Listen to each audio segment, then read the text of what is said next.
Welcome to today's exposé, where we peel back the layers of diplomacy to reveal a shocking truth. A truth that some would call a betrayal of national interest.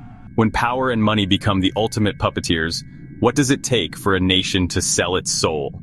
Today we dive deep into the recent US-India agreements that scream, Trump orders, Modi surrenders. Picture this. The world's superpower dictating terms, and halfway across the globe, a leader who once promised Make in India is now found kowtowing to demands that benefit a foreign elite. On the surface, it seems like high-level diplomacy, but dig a little deeper and you see a disturbing pattern, one where strategic national interests are sacrificed for lavish favors and expensive deals. How did we get here? Let's rewind to some critical moments that have set the stage for this dramatic shift. First up, energy. India once had an option to secure affordable oil and gas from friendly neighbors like Russia, a route that promised competitive pricing and energy security. Yet, in a move that defies logic, India recently agreed to buy expensive oil and gas exclusively from the United States. Yes, you heard that correctly. Under increasing pressure and in exchange for political favors, the Modi government signed off on a deal that sees our nation paying a premium, handing over billions of taxpayer rupees to America. Can you imagine the cost to our economy, all for the sake of appeasing a powerful ally? Critics argue that this isn't about energy security at all. It's about capitulating to foreign orders. It appears as though the mantra has shifted from India first to America first, a stance that leaves us wondering whose interests are truly being served. Next on the chopping block, defense. In a move that has left many scratching their heads, India has agreed to purchase state-of-the-art and outrageously expensive F-35 fighter jets from the US. While these jets boast cutting-edge technology, the price tag is astronomical, and the procurement process raises one critical question. Why invest billions in imported military hardware when the Make in India initiative was supposed to foster domestic defense production? This purchase isn't merely about modernizing the armed forces. It's a glaring signal that the Modi government is turning away from self-reliance. Instead of bolstering our own industries, we're funneling funds into a deal that makes us beholden to American military standards and, ultimately, American strategic interests. It's hard not to view this as another chapter in a tale of submission, a tale where economic desperation meets political opportunism. As if the energy and military deals weren't enough, let's talk trade. Recent policies show that India has been forced to lower tariffs on expensive US products. What does this mean? In essence, our markets are being flooded with high-priced imports that benefit American corporations at the expense of our local industries.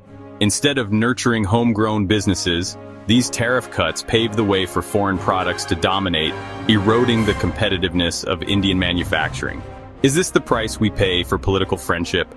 One can't help but notice the glaring irony. India's cherished Make in India initiative is quietly being replaced by a silent but deliberate push for Make America Great Again. Once upon a time, Narendra Modi promised a renaissance of Indian industry, a promise encapsulated in the Make in India campaign, a vision to empower domestic production, create jobs, and build a self-reliant economy. But recent agreements tell a different story.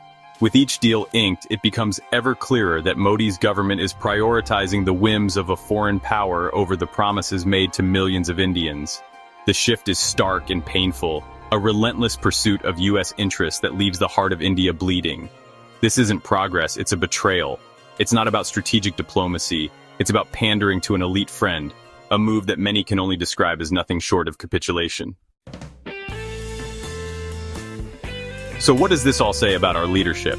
When a leader chooses to silence dissent and ignore the plight of his people, when he remains silent on critical issues like the unaddressed concerns of Indians facing harsh realities abroad, then his true colors begin to show. One has to ask, is Modi truly safeguarding India's interest, or is he busy polishing the accolades of his American counterparts? The evidence, when taken together, paints a picture of a leader who seems more interested in pleasing his elite friend than in upholding the dignity and prosperity of his own nation.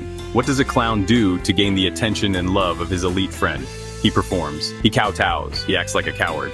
And that, my friends, is a hard pill to swallow when you're witnessing your country's future being bartered away. Let's step back and consider the broader implications of these deals.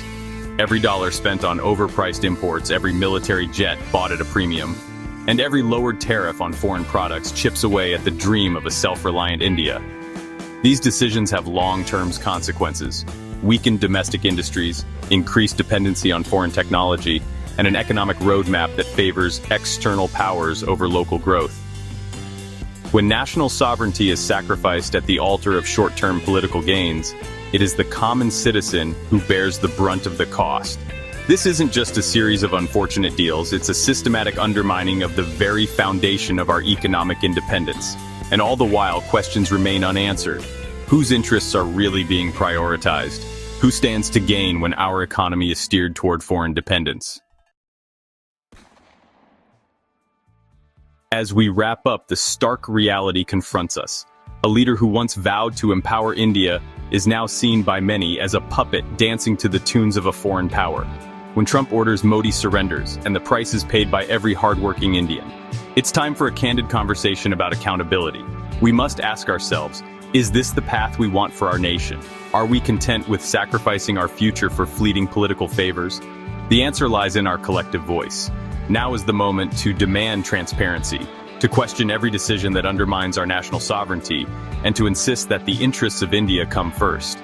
Join the conversation, share your thoughts in the comments below, and let's spark a movement for true accountability. It's time to wake up and ask, who is really at the helm of our nation's destiny? If you believe in an India that stands strong on its own, don't let this slide by. Like, share, and subscribe for more in-depth discussions. The future of our nation depends on it.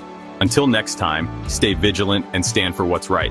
Now tell me in the comments, what's another weird why question you just need to know the answer to, or what should I cover for you? Drop it below and I might feature it in the next video.